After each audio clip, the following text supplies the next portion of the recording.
We all spend a lot of time taking care of the outside of our house. So the last thing you want to do is damage it when you start to hang holiday lights or decorations of any kind. You start driving screws and pounding nails into the outside of your house, they'll eventually rust and stain the siding, or they can leave holes and allow water to penetrate.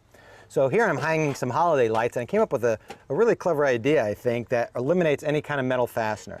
These are plastic mounting squares that have a peel and stick backing. You just peel off the paper backing, clean the surface well, and just press it in place. Here you see I've got a couple in place already, right between the two windows.